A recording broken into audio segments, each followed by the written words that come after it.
world over, but most importantly in Nigeria, I mean, because that's our own immediate constituency.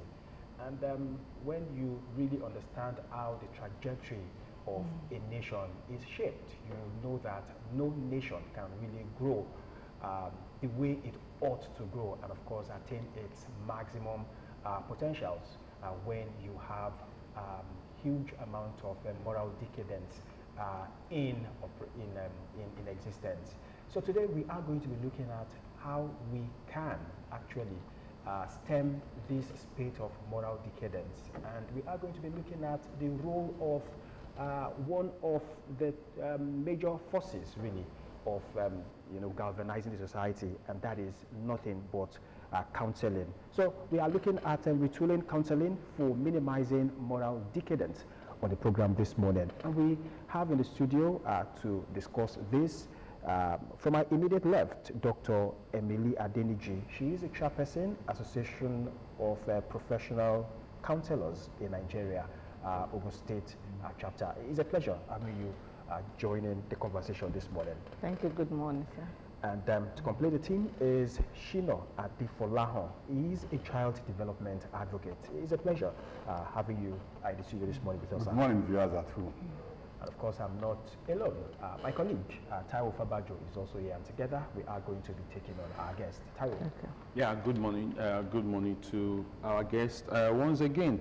And when we talk about moral decadence, we look at a lot of issues, which also issues like exam malpractice, cultism, drug abuse, sexual misconduct, violent behavior, cybercrime, and many more. And looking at the area of drug abuse, where we have some statistics about this, about 14.3 million people between the ages of 15 and 64 years engage in drug abuse in Nigeria, and this is quite worrisome and alarming. To start with, let's start with Mr. SINA ADEFOLAHAN. Looking at the issue of moral decadence, we've mentioned some of the things which encompasses moral decadence. Looking at it from the basic, how do you define this further? Looking at moral decadence, and also some of the things which I've mentioned, some others that I've not been able to mention. Can you also throw more light about this? Well, basically, when we are talking about moral decadence, what we are talking about is about the decrease in what is expected to be an average acceptable ways of life. For instance, we talk about drug issue. Yes, these are things that are not accepted in the society, and of course, by the time substances have been abused, what are the consequences of all these things we are talking about? We have people who have psycho issues, and of course, people again engaged in so many moral values, like not respecting elders is also part of it, stealing, cultism.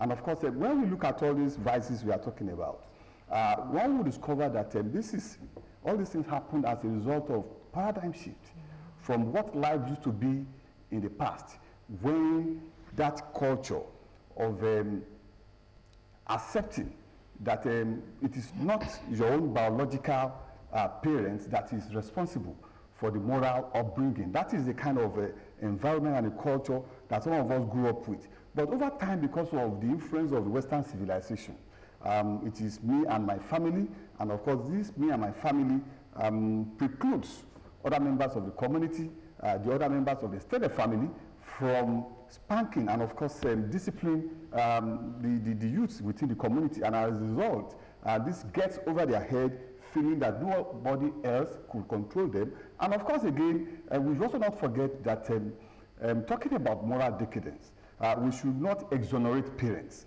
because talking about the social structure of civilization, this actually starts from home. And of course, when that gap is there, from home, then it is a foundation. And of course, what do we expect the school to build on? What do we expect the community to build on? What do we expect the government to build on? That is where the failure starts from. And of course, to all of us, it is a responsibility and it's a task for all of us to ensure that, yes, we accept Western education, we accept Western civilization, but then we also need to revisit the way it is being done in the past by the elders. Well, we see situations where some parents, they do their bit, they do their best, really, in inculcating the right morals in their children. And then the moment the child leaves the house, probably he leaves or she leaves for an extended period of maybe 3 months, 4 months, and most of the times it is when they gain admission newly into higher institution where they have to stay, you know, far away from the house, and then they're on their own. These children, you know, fall by the wayside. What do you think would be responsible for this? And then when they were in the house, the parents did their bit, including showing them the way of the Lord and then also inculcating them the right morals. Within the context of that discussion, the issue of peer influence comes into play, and of course the interplay of the home and the environment. Yes, parents could try, but then where the environment that child has been exposed to is not really favorable, and of course coupled with where he or she is coming from, then there's going to be a problem. But on a good day, on the average, where a child comes from a sound home with moral upbringing, the degree, the tendency of that chap misbehaving or falling to the other side is relatively low compared with one whose home background is something that cannot really, one cannot be proud of. So, peer, the issue of peer there, because that is when you get to meet students who are not going to school, those students who classified as students of school 2, those students who are used to drugs, those students who are used to defiling young girls, and of course, these are the kind of elements that go into raping, these are the kind of students that uses drugs, and of course, once he or she has tried it, the issue of addiction and the continuous testing is what usually the practice. All right, Dr. ADENIJI, to you now. I will want to continue from where you stopped. For a parent, for a young child who gained admission into university, yes, it comes from a very good home, but along the line, gaining admission, peer pressure, he met a lot of people. So this, you know, actually affects his behavioral, causes behavioral change and a lot of things. Now, as a parent, what can the father and mother do when they notice a change, a very bad change in a child like this, when you talk about the moral part of the child's life? Thank you. Let me start with the issue of this moral decadence. It has become a kind of cankerworm. It has hit so deep. And I put in quotes, a good family. Right from that family, the child can learn what is going outside the family if the parents are not so sensitive. It's not a matter of until the child is out of the family. You know, there are some things they learn on social media. You'll be so surprised seeing a very small young child even showing you some things on the phone that you're unable to understand. So what I'm saying is this: a good home connotes so many things, and it starts right from the beginning. Now, when the foundation is faulty, whatever we put on it, there is no how it will collapse. Now, the availability of parents, right? Even no, we know child that we have. The child learns right from the womb. Yes. How do you mean? Yeah, you know, when we have a pregnant woman, the big stomach, the woman may not feel comfortable. By the time you tap it, the baby will adjust. Do you agree with me? That is learning. Now, coming down to the home, when the parents are so sensitive, There are some things they need, not you must do this, you must do that. Of course, they must be role model. We have some parents that they preach, but they don't do what they preach. They do some things and their children, they see them. But outside people, the outsider will see that these are good families. But whereas the children know that these ones are not good parents. We have many of them like that. Now, let's put in quotes, good parent or good family. Well, just we have our slogan, we counsel, God sustains. There are some things the parents must have put on ground. What they do, everybody embrace whatever is going or running in that family. But if they are not sensitive, let me give an instance where my children were still very young. Anytime, right at the middle of the night, I just bumped into their rooms, I picked their bags, I checked everything. I would have seen the picture of what they have done for that day right in the school. By the time I see any strange thing, I may not even ask at that particular time. No, probably because we are trained as the professionals. And we have series of questions that will link to what I've seen. And the moment they say that, of course, they have to be open. So if every parent can take, especially right now, because we have some that have already become a dry bone that if you bend them, they can break. Let's start to train them right from the beginning. Let's check our children. Let's demonstrate what we want to see in these children's life. So good parents, we may have genuine ones. They will teach them, they will train them. But right inside the home, the children can still be outside. When the parents are not really open to them, to welcome them, to correct them genuinely and in love. So they would love to go out. Because we have some parents, you want to disgrace me. Don't you know I'm a clergy here? Don't you know I'm reputable? Don't know people, what do you think people will say about what you are doing? So their children may be so not free and keep to themselves. Where will they get advice? Of course, they will go out and they will get what is not expected. And that will not be in tandem what the parents or the rules and whatever they do in that home. So in putting good parents or good family, there are lots of things to make that family to be good and to be genuine good parents or good families. All right, Mr. Adefolahan, in the 80s, in early 90s, people aspire to be morally upright.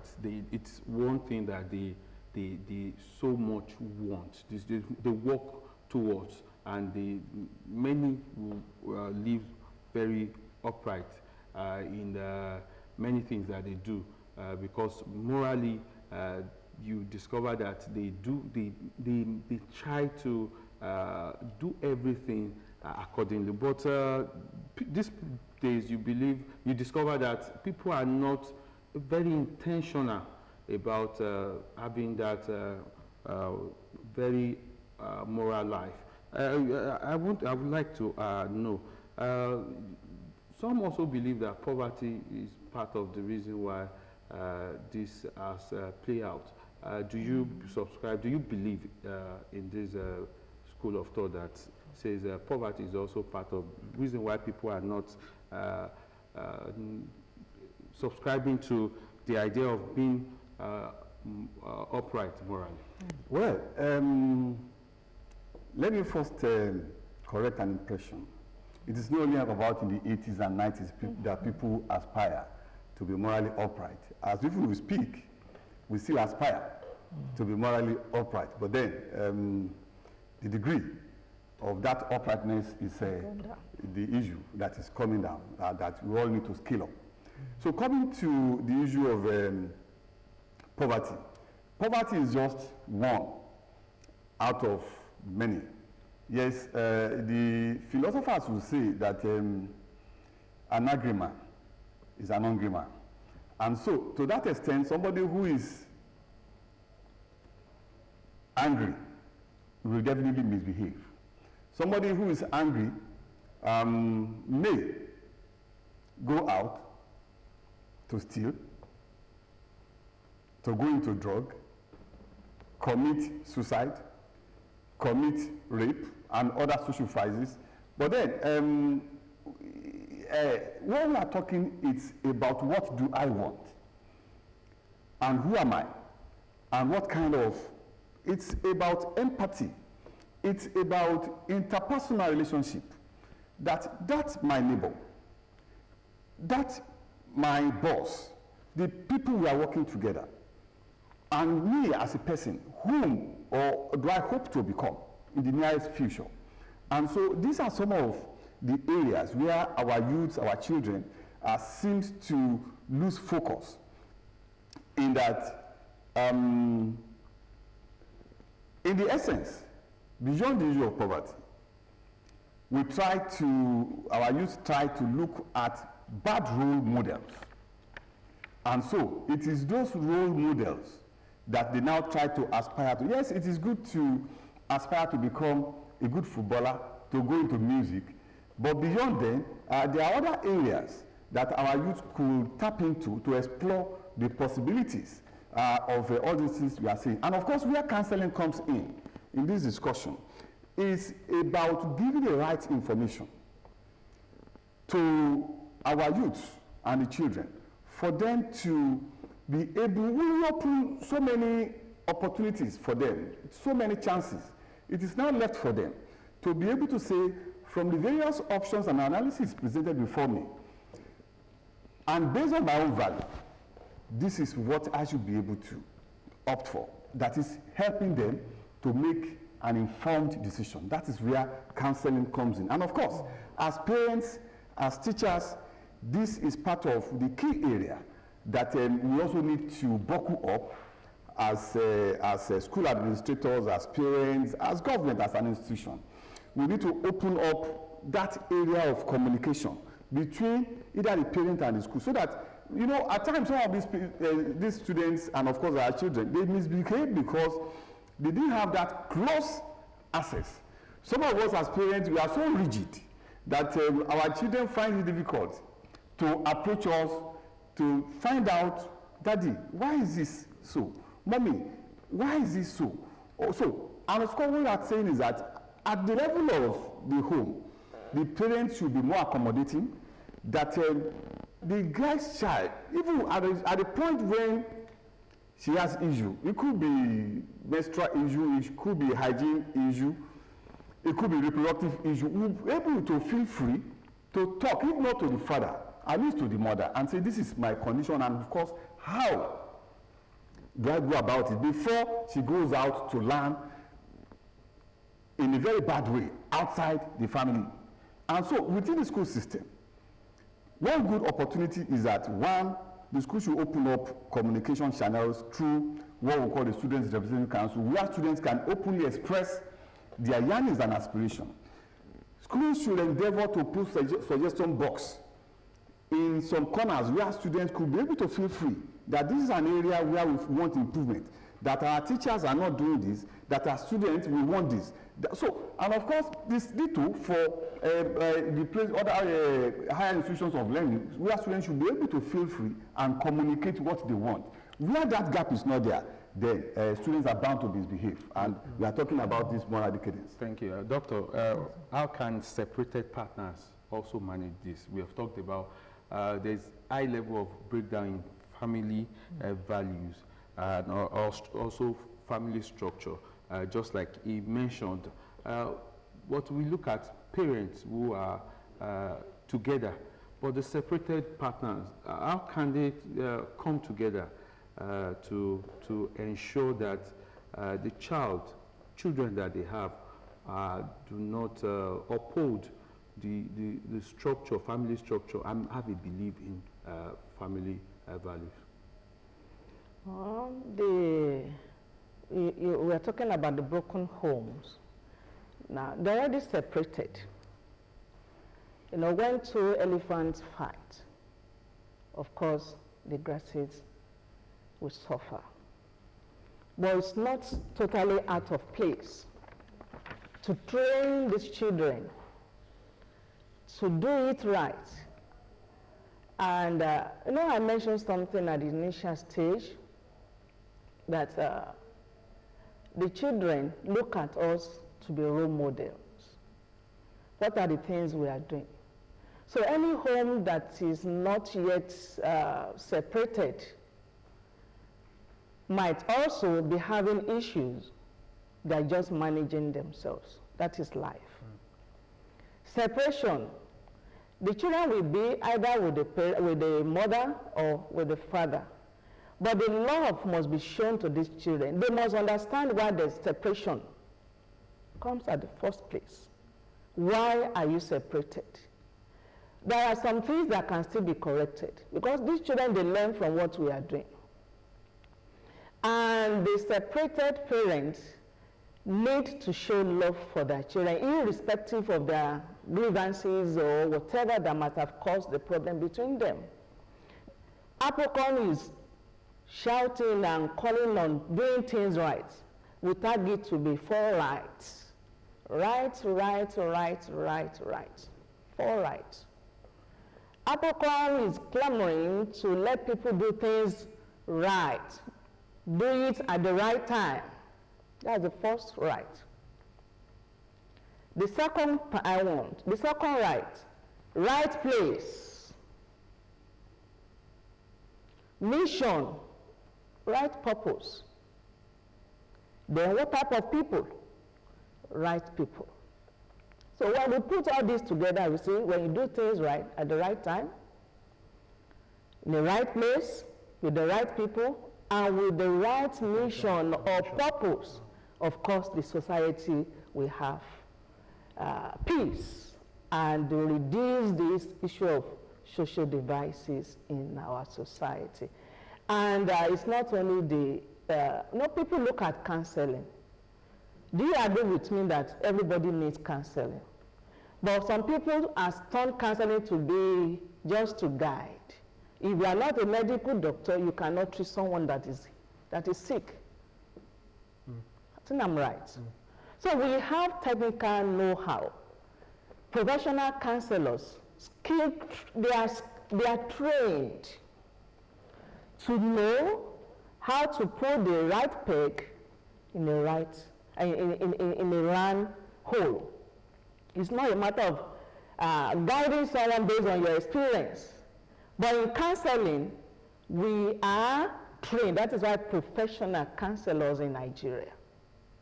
So there are some things, naturally, we can look at it. This child has done this because of this, but it must have gone even beyond that. But with our technical know-how, of course, we diagnose the child, the client, to know this is the problem, this is where the problem is coming, how can the child get out of the problem? And technically, we cannot put the whole problem on these children. There are so many factors surrounding them. Now, it may not even be the issue of poverty alone, because Albert Ellis says, your reasoning, your rational reasoning, if you have your thinking is so rational, you will not think irrationally. Because you can't tell me because your father, you don't have mother, that is a yardstick to become an armed robber. No, your reasoning has really put you to that area. But it's the work of the counselor, professional counselor, to restructure that reasoning, and you know that having this problem shouldn't make me to behave in this way. So that's just it. You are a professional counselor, and while you were speaking, you talked about the fact that everyone, as a matter of fact, needs counselors really at one point in time or the other. Now, let me ask you this. At what point, really, would you suggest that we seek the intervention of a professional counselor, either in the life of an individual, mature individual, or in the life of a child? At what point, really, do you think, oh, at this point, this person should actually not rely on his own understanding or his own strength, really? He should actually seek help. Thank you. I will first of all state that not until we have problem before we see the counselor. Not until we have that problem. Just like someone going to the hospital for just checkup. Now, when you see people in the hospital, are you sick? Just because, no, our mentality. I see some parents, they will hire teachers for their children at home. Why not hire a professional counselor for your child too? Now, at every point in time, everybody needs counseling. Everybody needs it. Not until we have cases.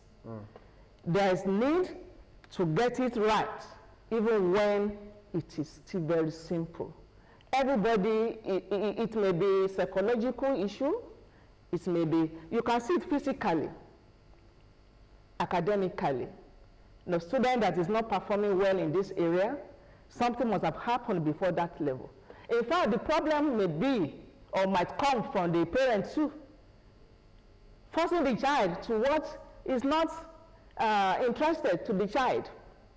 So the child will come to, it will be at the junction and be confused, not knowing whether to go to the left, to the right, and before you know it, the wind will blow the child to the world and will become another thing. So at every point in time, not a particular age, counseling starts immediately the child is born. Yes, immediately the child is born. It may be through our behavior. No one can teach a child how to abuse. The child will learn. Abi? Of course. It's what I want you to do, is what I say. No one will teach a child to know how to cheat. When you measure a Congo of rice with this category of, maybe this one is already padded, the other one is genuine. The child is looking at the way you are doing it. Of course, he understands what is going on. So counseling is not meant for only addressing the problem. But before the problems emanate, there is need to showcase counseling at every point in time. And everywhere will just be like heaven on earth. Yeah, you mentioned employing a counselor at the home front. Yeah. Now let's evaluate the effectiveness of the counselors in schools. We have guidance and counseling units in schools, and at the university level, I'm not sure every, whether government or private owned university has the counseling units. Now, how do you rate their effectiveness? Well, I understand the position of parents in tackling moral decadence. Now, we are talking about high rate of moral decadence. Now, at the home front, we have parents, expected to do what is expected of them. Schools also. Now, schools, guidance and counseling unit, the counselors are also part of what is, who should mold a child. Now, how do you rate their effectiveness so far, looking at this context? Yes, let me start from my home base, my institution. I think I'm free to mention my institution, Federal College of Education, Abeokuta. Honestly, I give it to my provost. We have counseling center. We have career development, and we have standby counselors on ground to handle one issue or that. May I still tell you, our provost happens to be the patron of our APROCON OGUN chapter. The man is a man of integrity, has keen interest in counseling. So from my own home base, I know the counseling is effective in our own institution. But moving down, going outside, from the remarks we are getting from especially primary section, secondary section, not really palatable, because we have some of our professionals, counselors, they are still using them as subject teachers. They teach. No, there's no how you can put two things together. One will suffer. Instead of practicing counseling, they are school teachers, they are subject teachers. They are teaching. Counseling is suffering. Children are suffering. So now we are looking at it. If they are unable to practice, how will the reduction in this moral decadence we are talking about? It is not possible. So they can't do two things together. So I can boldly say the rate at which our counselors in primary and secondary school are given opportunity to operate very, very low. Very low. Yeah. Well, let me okay. Yes, that's why we are actually having this conversation, really, how best we can retool counseling, really, to be able to ensure that counselors, I think we understand that even some schools don't even have counselors, as a matter of fact, while some who have, they are actually have other assignments to teach other subjects. So that's the basis really for this conversation, how we can actually retool counseling to achieve the purpose of reducing moral decadence. But before I come to you, let me come to Mr. ADEFOLAHAN. You are also a child advocate, really, and then I want you to talk about the place and the purpose of role models, really. Role models, okay. And now this goes a long way to really help the child. We live in a society where material things are celebrated, as a matter of fact. Materialism is celebrated, regardless of where you get it from. No one cares, really. Don't you think that is a big cog, really, in the wheel of ensuring that our children, stand on the path of integrity and on the right path? Because if anybody is celebrated, regardless of what the person does, the most important thing is the person, showing forth huge materialistic tendency. Such children who see such a person as a role model may not. Before we drift into the issue of the role model, let me shift back to the issue of analyzing the counseling services in our schools. Okay. Well, let me also say that it is quite unfortunate. Counselors in Nigeria are not really trained, realizing the depth of the teachers in the school system. The curriculum producing counselors also says that when you study guidance and counseling, you should also have what we call a teaching subject. And of course, that is saying that when you get to school, yes, you have about a maximum of 40 periods in a week for teaching. As a counselor, ideally, what should be given to you should be maybe 8 periods per week, or 10, or maximum 15.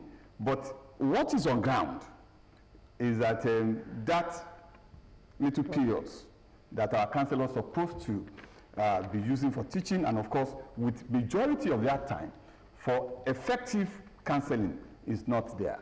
One could understand that the issue of not having enough teachers is responsible for that, but that has been the culture in the last 20, 30 years, which has not really changed. And of course, we want to call on the Ministry of Education and of course the Teaching Service Commission to look into this area. Where the danger is in that is this.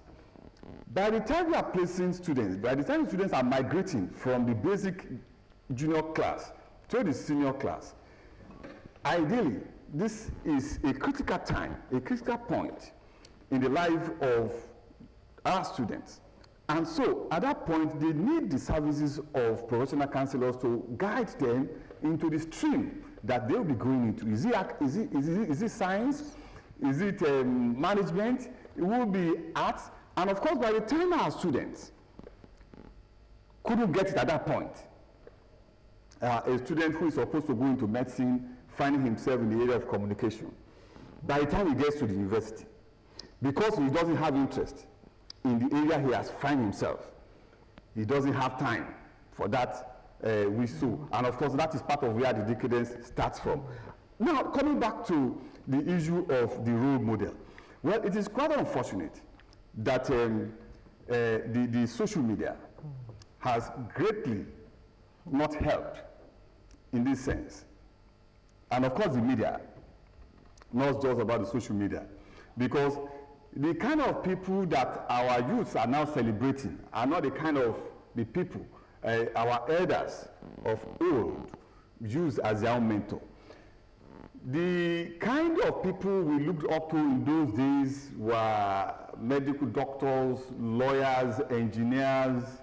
Yes, some may not really go into real academics, but delved into the world of business and entrepreneurship. Yes, it is not all the time we all find ourselves learning Turinchi, but then, unfortunately, here we are. The kind of people that our youth have chosen as mentors are the kind of people that are into drugs, they are into cultism. These are the kind of people who, by their dressing, you see them piercing their ears, the kind of hairstyle they do sagging, and in the name of football, in the name of music. That is not good enough. There is no harm in saying, oh, I have interest in music. Fine.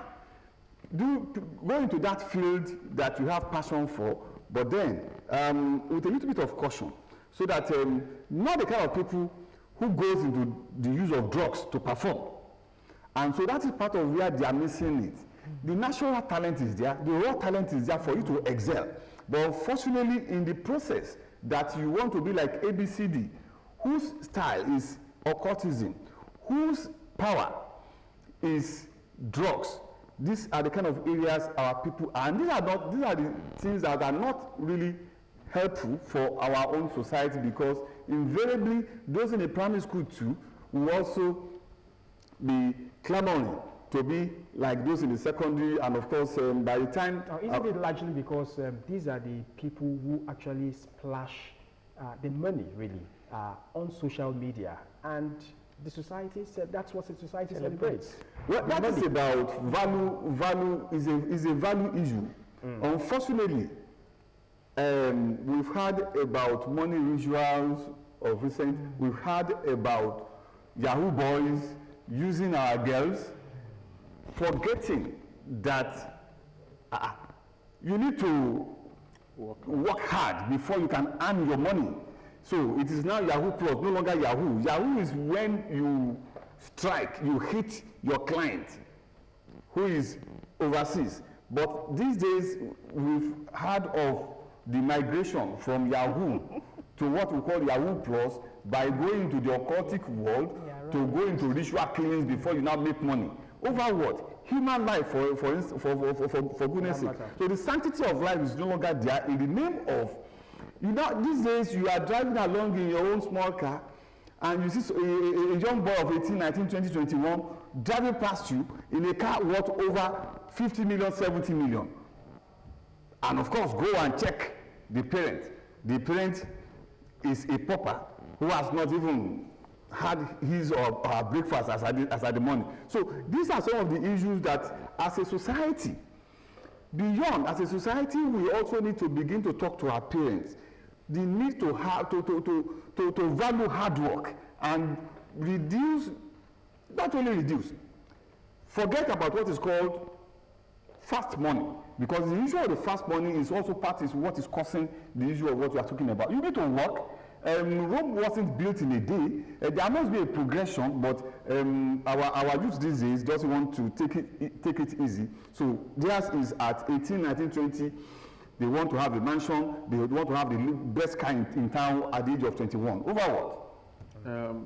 Okay. Still talking about counseling. Going back to the issue of school. Guidance and counseling unit. Now, do you think government should mandate the establishment of a counseling unit in all tertiary institutions? We know that in secondary school we have counseling units. Though maybe, just like you mentioned, giving them subjects to teach is not making them to be effective enough. Now, part of the retooling that government needs to do is to reposition this. But at the university level, just like I mentioned, I don't think we have an average of 50% schools, institutions who has counseling units. Now, do you think government should come out and mandate it for all tertiary institutions? Okay. Yeah, it's Okay. Well, you are talking of what is obvious. Counseling is not really about the primary school or secondary school. It's something that cuts across primary, secondary, university. She has just mentioned that at FC Abeokuta, there is a counseling department that takes care of the needs of not only the students, but also the staff. And so that is how it should be. When we say a counselor is not really talking about the students alone. The counseling is also about that society, the environment, the whole gamut which he or she has find himself or herself. So the services is not about the students alone. And so in our higher institutions of learning, you know, these are students who are adults, yes, adults, but then they also have their own toga of problems. They are also bringing from the home, from the community, that is a bit of a problem for them. And so we need somebody who will be around to guide them. And of course, throw so many options to them that look, because these are the people who can take decisions on their own. And of course, the issue of being a child who is not well informed is not there. These are people who can reason on their own, but then as a human being, the issue of stress, anxiety, depression, these are the people battling with those major things. And of course, that is where we cannot do away with the services of guidance counselors in our high institutions, because a lot of these students are into cultism, they are into drugs. And of course, the text anxiety is also there. And so they need to be moderated for them to know how to prioritize their scale of preference. That, well, you have a choice that either you continue to go to nightclubs, parties, drugs, and so on, or you face your academics, so that at the time you are leaving this institution, you are coming with a high rating that will make you to be a productive member of the larger society. So where we feel that, oh, we don't need them, well, the kind of students will be shunning out of our universities and high institutions are students who are misguided, whose value orientation is so low that all they want is quick money. And of course, they have little respect for the sanctity of life. Now still talking about the retooling, really, of counseling. Technology, we are in the technology era now, and technology has actually, changed the face of quite a number of things. How much of technology impact has your field really gotten, and how are we seeing your association, deploying technology in the practice of guidance and counseling, so that more people can have access? Earlier on, while you were talking, you talked about having access, to guidance and counseling. And as a matter of fact, not when we have problem alone, even right from childbirth. That is when the need for guidance and counseling is is required. So, how much of technology really has this profession really experienced and impacted? Yes, I'm talking to you. Yes. Oh, it's okay. For our association, we have a channel where we communicate with our clients. For instance, we have both within and outside the country. As I was at the reception, I was with my clients from Ukraine. So our association will have the platform where the students or anyone can explore to seek for the assistance at any point in time. And we are ready. By the time they type our association online, it will bring it. Let them send message to us. We are ready to assist. Then it's very easy to shape the life of these children. If we parents, there are a lot of pressure from the parent too. Someone was telling me, I said I have never heard of such. They said they even have association of Yahoo parents, mothers. Imagine how on earth, in a society that needs sanity. We have some parents, their children will be in school, they will still be coming to request from their children. This pressure, the pressures are so much on these children.